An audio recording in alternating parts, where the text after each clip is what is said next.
اچھا مفتی صاحب، ایک میں چھوٹا سا سوال یہاں عرض کروں گا کہ یہ ایک جانب تو ہم یہ جو شدت پسندی کا ایلیمنٹ ہے، چھوٹی چھوٹی بات پہ آپ دیکھتے ہیں لوگ جھگڑ پڑتے ہیں مارکیٹوں میں کہیں بھی، ایک یہ ایلیمنٹ ہے جہاں گھروں سے تربیت کا عمل ہے، پھر دوسرا معاشرے میں ہے جس میں اسکول، کالج، مدارس، مسجد کے خطبے وہاں، اور پھر تیسرا ہے ریاست کی رٹ کا ہونا قائم، قانون کی عملداری ہونا، لوگوں کو قانون کا خوف اور احترام دونوں چیزوں کا ہونا۔ یہ تینوں سیگمنٹس میں ہم دیکھتے ہیں کہ معاشرے میں کمی ہے، تو کہاں سے یہ شدت پسندی کا عمل جو ہے وہ بچپن سے شروع ہو رہا ہے، وہ لڑائی جھگڑا گھر سے لے کر تو ریاست تک، اس پر بڑی توجہ کی ضرورت ہے، اس بارے میں آپ کیا فرمائیں؟ ایک تو میرا میڈیا سے گلہ ہے جی کہ ہر شدت پسندی مذہب سے جوڑ کر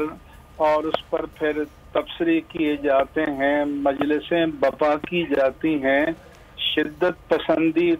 کے واقعات تو گلی گلے کوچے کوچے ہو رہے ہیں، شوہر بیوی کو قتل کر رہا ہے، بیوی شوہر کو قتل کر رہی ہے، ماں باپ اولاد کو مار رہے ہیں، جی اولاد ماں باپ کو مار رہے ہیں۔ سیاستدانوں میں شدت پسندی نہیں ہے۔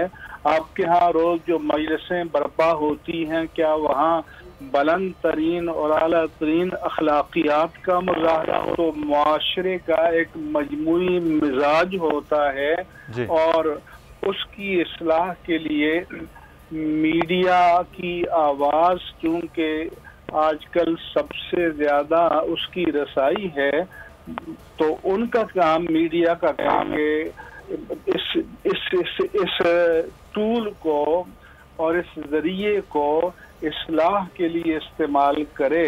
لیکن میڈیا کی بھی رونق ہے کہ انتشار کو ہوا دی جائے، دنیا پر یہ ثابت کیا جائے کہ سب سے نالائق قوم پاکستان میں ہیں، ساری دنیا کی خرابیاں پاکستان میں ہیں۔ تو جتنا آپ خرابیوں کو ہائی لائٹ کرتے ہیں، اگر اتنا آپ اخلاقی اقدار کو، علم کو، تقوی کو، شرافت کو تو مجھے پورا یقین ہے کہ معاشرے میں ان اعلیٰ انسانی اور اسلامی اقدار کی قبولیت کے لیے گنجائش پیدا ہوگی اور لوگ اس سے متاثر ہوں گے۔ بالکل، میں یہی میں عرض کر رہا تھا کہ ایک گھروں سے تربیت ہے والدین کی، دوسرا پھر معاشرے کی جس میں میڈیا بھی شامل ہے، جس میں اسکول کے اندر استاد بھی شامل ہے، کالج یونیورسٹی کا پروفیسر بھی ہے، مسجد میں کیونکہ ہم آپ جیسے بڑے علماء کرام کے پیچھے جب نماز جمعہ پڑھتے ہیں وہاں خطبوں کے بھی چیزیں شامل ہیں، یہ معاشرے کی، اور تیسری پھر ریاست کی عملداری ہے۔ تو یہ کہیں نہ کہیں سیگمنٹس، میڈیا ہو چاہے گھروں میں ماں باپ ہو، ان چیزوں کی کہیں نہ کہیں کمی رہی ہے۔ تو آپ سمجھتے کہ یہ جو شدت پسندی کا ایلیمنٹ ہے، اس کے اب کہاں اور کیسے اس کو کاٹنا ہے مفتی صاحب؟ ایسا ہے کہ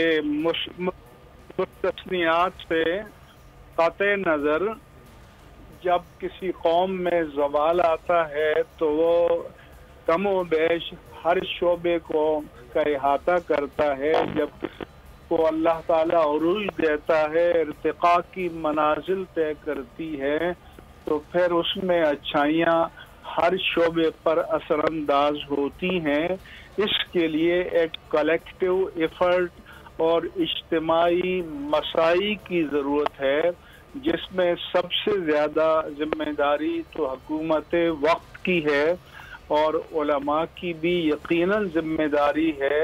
کہ منبر رسول کو اور مسند درس کو اس کے لیے استعمال کیا جائے۔ مگر کوئی پسند جو الیکٹرانک میڈیا ہے، چاہے مین اسٹریم ہو یا سوشل میڈیا ہو، اس کی ریچ سب سے زیادہ ہو چکی ہے، اور بے اعتدالی بھی سب سے زیادہ اسی شعبے میں ہو رہی ہے۔ قطع کلامی کی معافی میں چاہوں گا، نذیر لغاری صاحب سینئر صحافی ہمارے ساتھ موجود ہیں، آپ سے سوال چاہ رہے ہیں۔ جی لغاری صاحب۔ مفتی صاحب، میری انتہائی عاجزانہ گزارش ہے کہ کسی بھی شخص کی جس پر جو بھی الزام لگایا گیا ہو، کیا ریاست اس کا مواخذہ کرے گی یا کوئی موب، اجتماع، گروہ، افراد کا گروہ جا کر اپنے طور پر کورٹ لگا کر یا اپنے طور پر فیصلہ کرے گا؟ اس کا فیصلہ ڈیو پروسیس آف لا کے تحت ہونا چاہیے، یا گلی کوچوں میں اس طرح سے جو ہے لوگ جو ہیں یا کہیں بھی لوگ؟ نذیر لغاری صاحب، حضور والا، آپ بہت سینئر ہیں، اور میری اگر ابتدا سے گفتگو آپ نے سنی ہے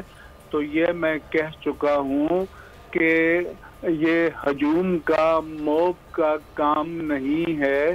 کہ وہ ہاتھ میں لے، یہ قانون نافذ کرنے والے اداروں کا کام ہے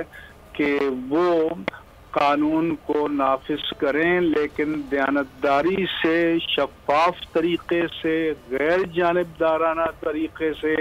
نافذ کرے تاکہ لوگوں کو انصاف ہوتا ہوا نظر آئے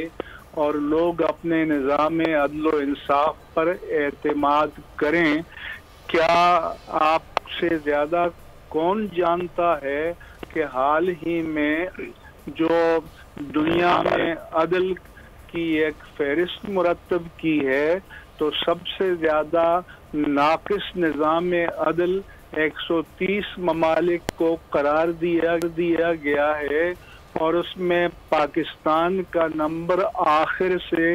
124، اس کے معنی 124 یا 26 ہے۔ اس کے معنی یہ ہے کہ دنیا میں جو بدتر یا ناقابل اعتماد عدل کا نظام ہے اس میں ہمارا 5واں نمبر ہے، تو ہمیں پھر اس پر سوچنا ہوگا اور اس طرح کی مثالیں موجود ہوں گی کہ ماضی میں ہمارے ہاں کس طرح سے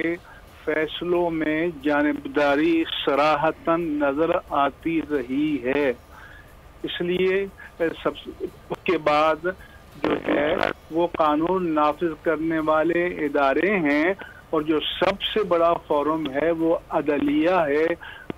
کاش کہ ہمارا نظام عدل دنیا میں اعلیٰ معیار کو ہو، نمبر اول قرار پائے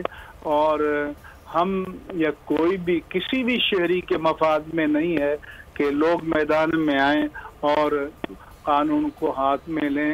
سب جگہ انصاف کی، عدل کی، آئین کی، قانون کی، شریعت کی، اخلاق کی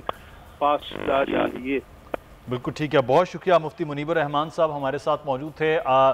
بڑی ذمہ داری ہے تمام جتنے بھی سیگمنٹس ہیں اس سوسائٹی کے ان کی کہ کس طرح سے ان چیزوں کو جو ہے وہ روکنے کی اپنی صحیح کوشش کریں۔ میں آخری لغار صاحب آپ سے کامنٹ چاہوں گا، پھر ہم کلوزنگ کی جانب جائیں گے۔ یہ